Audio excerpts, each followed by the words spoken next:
The moment I saw him, time seemed to stop. There was only one thought in my mind. This is my destiny. A loud, annoying scream snapped me back to reality. My destiny was being chased by the police. I had to help him escape. You crazy woman!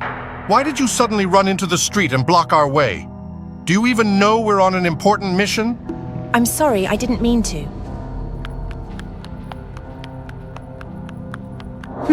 Good thing he managed to get away. Otherwise, I might have accidentally stomped on that officer's face a few more times. Since I was little, I've always had a special fascination with serial killers and shocking murder cases. I saw them as extraordinary people rather than just criminals. And the man I met this morning, he was the perfect Joker I had been searching for. Strong, reckless, but also deeply lonely. I hacked into the state police security system, and sure enough, I found my man. Jason, 25 years old, a record of drug dealing, assault, theft, a high-priority surveillance target. Just as I was about to dig deeper into his information, he appeared on the latest news broadcast. I just wanted to kill. If I could do it all over again, I'd still crush that stupid woman and turn her into spaghetti sauce under my car tires. I found him a little late, but that's okay. At least he'll be staying in one place for now. Wait for me, Jason. I'll be the one to save you. I believe this world is full of people who deserve to die, and someone like Jason is simply cleaning up the useless ones. I shared my thoughts on social media, along with details about Jason's tragic past, his abusive parents, his suffering, and to my surprise, many people supported me. Every day, I sent letters to Jason in prison, along with photos of my hands, carved with his name, Jason. I truly believed that if Jason chose me instead of those other women, he wouldn't have to suffer anymore. He wouldn't need to kill to ease his rage, because I would give him everything, even my soul. After more than a month of writing letters, I finally received a response from the prison warden. Jason wanted to see me. Standing in front of the prison visitation room, my heart pounded with excitement. I was about to meet my man. Jason sat there arrogantly behind the thick bulletproof glass, the tattoo of a clown's grin stretching across his face, mocking the world. I couldn't control my overwhelming joy. I instinctively dropped to my knees before him. Jason, it's me, Evelyn. Yeah, I know. You're pretty bold. Carving my name into your skin like that. Did it hurt? Do you like it? So if I say I like it, you won't feel the pain anymore? Then what if I say I want to get the hell out of this prison? Would you help me? Of course. I've already prepared everything. I'm just waiting to see if you have the guts to go through with it. You're interesting. Maybe we can take this further. Ever since Jason was arrested, I had been carefully planning his escape. There was no way I would let my man rot away and face the death penalty so easily. But for this plan to work, I needed his cooperation and his fearlessness. That night, I posted a tweet calling on Jason's fan club to dress up as Harley Quinn and cause chaos near the prison. Meanwhile, I arranged for an ambulance to be on standby. During the commotion, we would slip inside and smuggle Jason out under the guise of a suicide emergency. The ambulance driver was a veteran member of Jason's fan club. She was the one who provided me with a microblade, but I still had to double-check her ID. Harley Quinn real? That's right, let's go get our Joker. Everything went according to plan. We entered the prison without a hitch. Time to pick up our Joker. I saw him again. Even though I had expected him to be injured, seeing him unconscious on the stretcher still made my heart ache. Only one person can come in the ambulance. It's tight inside. We need space for the patient to breathe. With Jason loaded into the ambulance and only one prison guard accompanying us, we started our escape. You're tougher than I thought. That cut was less than an inch from your artery. Gotta be crazy enough if you want people to go crazy for me. I was still pondering Jason's cryptic words when... bang! A gunshot shattered the air. The ambulance screeched to a sudden stop, throwing me off balance. The prison guard took the bullet and collapsed right before my eyes. I had planned to take care of him quietly, But my so-called ally turned out to be way more unhinged than I expected. And the craziest part? She had the audacity to kiss Jason right in front of me. Her eyes gleamed with a twisted challenge, as if to say she was the real Harley Quinn, the only one worthy of standing beside Joker. My mind exploded in rage. I wanted to kill that woman right there and then. You're being naughty, sweetheart. You want to fight my Harley? The lack of oxygen made my head spin. I couldn't even process his words properly. Before I knew it, I was shoved violently out of the ambulance. Was he mad at me? Just because I was jealous of that fake Harley Quinn? Jason, I'm sorry, I'll listen to you, I swear, just don't leave me. I begged, desperate, but Jason didn't care. After everything I had done for him, he still saw me as nothing but prey. Panic surged through me as I lunged toward the road. The ambulance swerved, nearly grazing my back like the blade of a guillotine. I gasped, whipping my head around.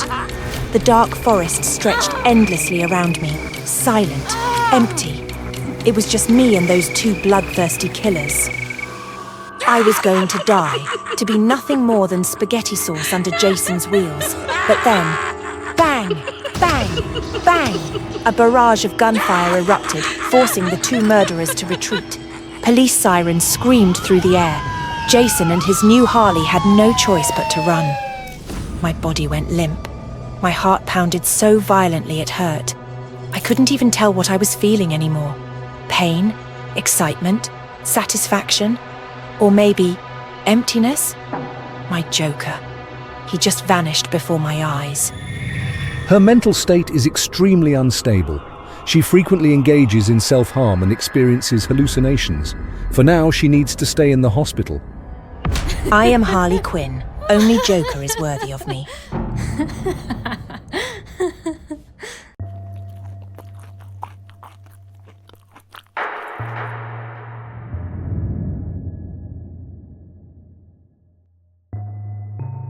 I'm Katie, or at least that's the name I've adopted for the internet.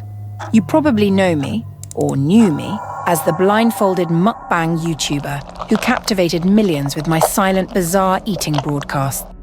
My channel skyrocketed because of the mystery I cultivated.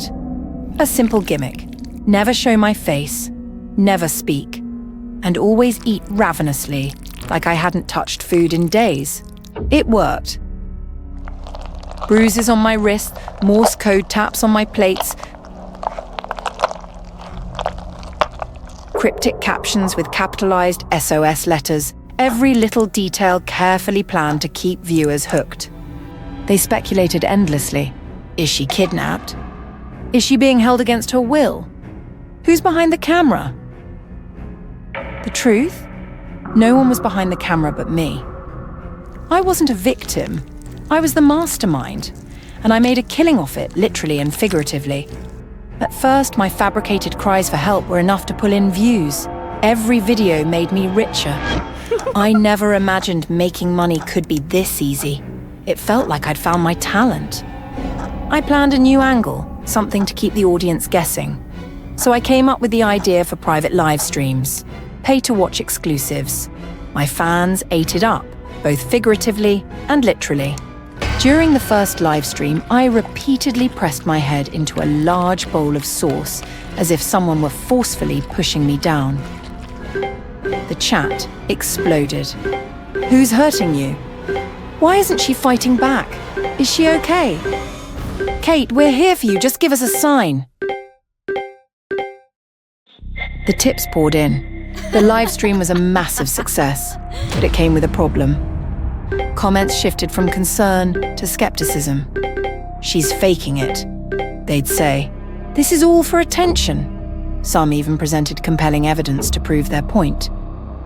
They weren't wrong. I needed a new plan. That's when I brought Joel into the picture. Joel was a struggling actor I found through an extras group. I pitched him the idea. He'd play my captor, forcing me to eat during live streams while I pretended to beg for mercy. Joel was hesitant at first, but the promise of money changed his mind.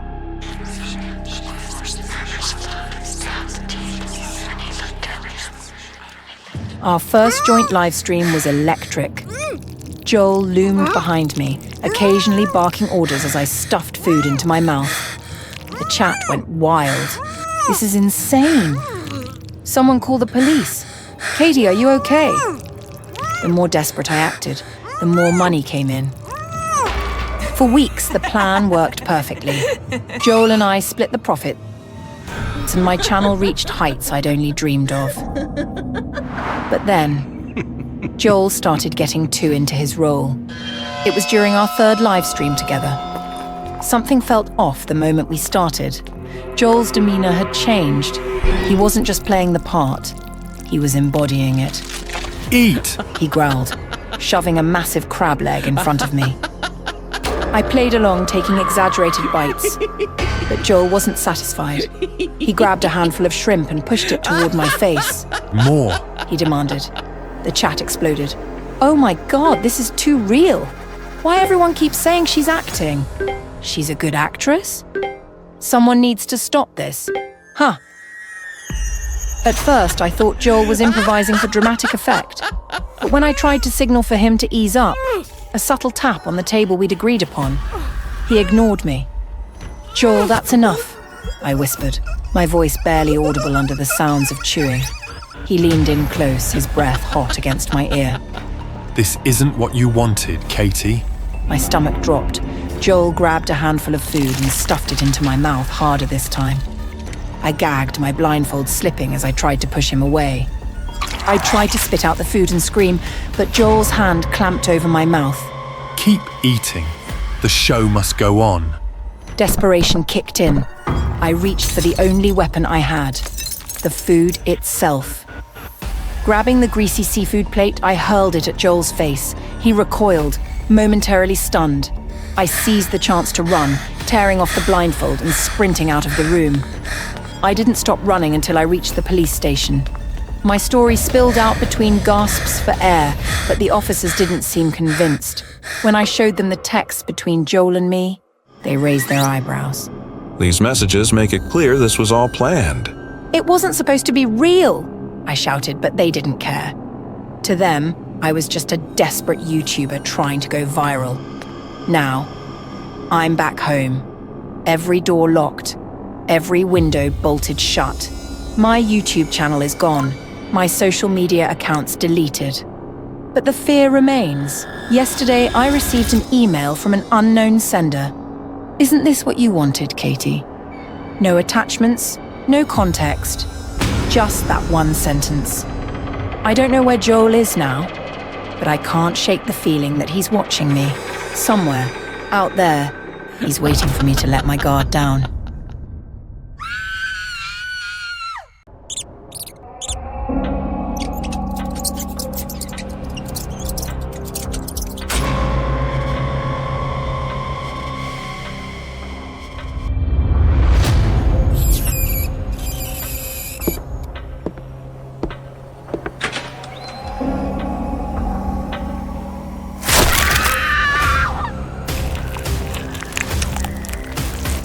Even though I've tried many kinds of raw meat, I have to admit this chef's skills match my taste perfectly.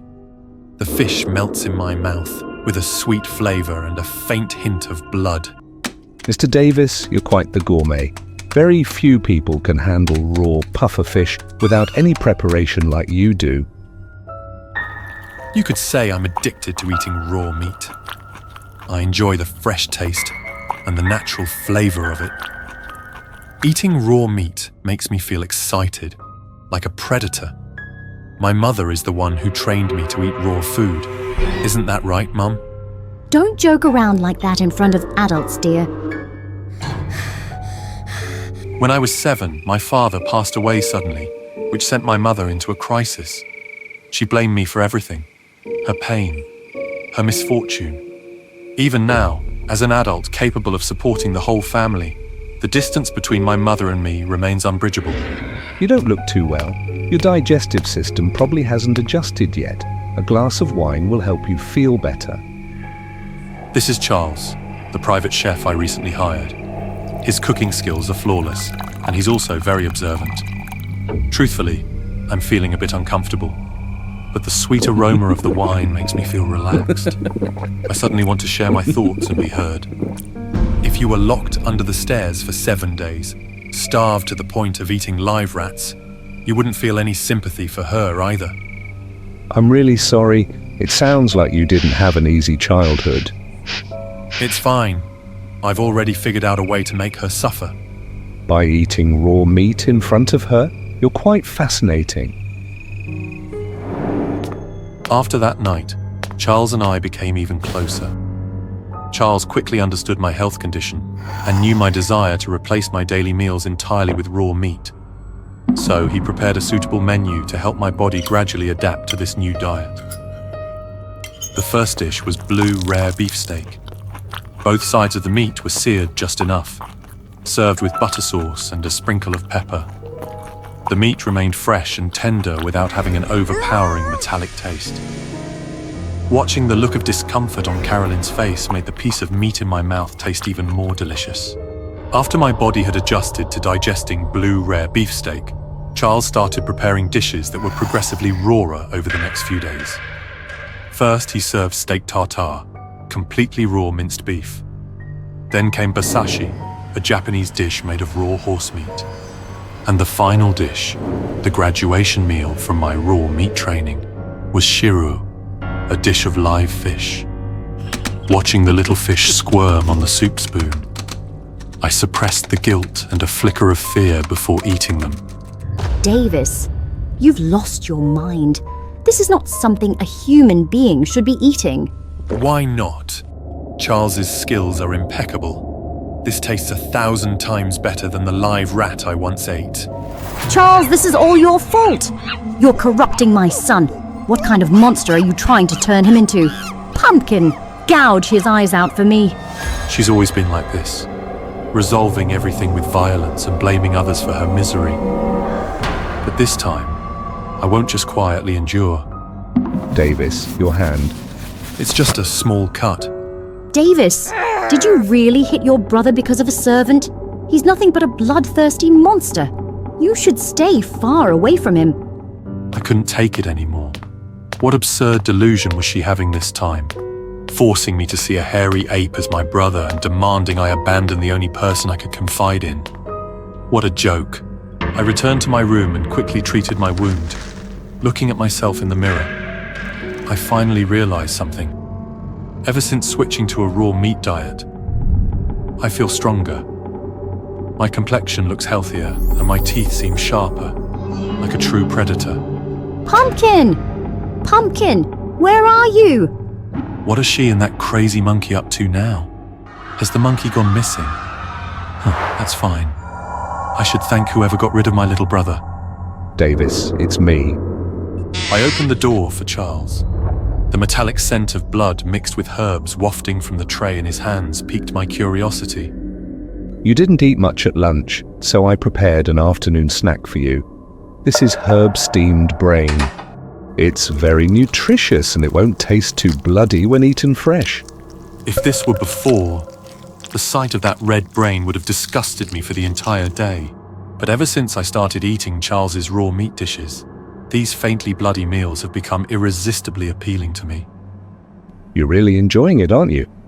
I might consider letting you try more organ-based dishes. Charles, you devil! Get out here and pay for what you've done to my son. Davis, do you even know what you just ate? That's your brother's brain.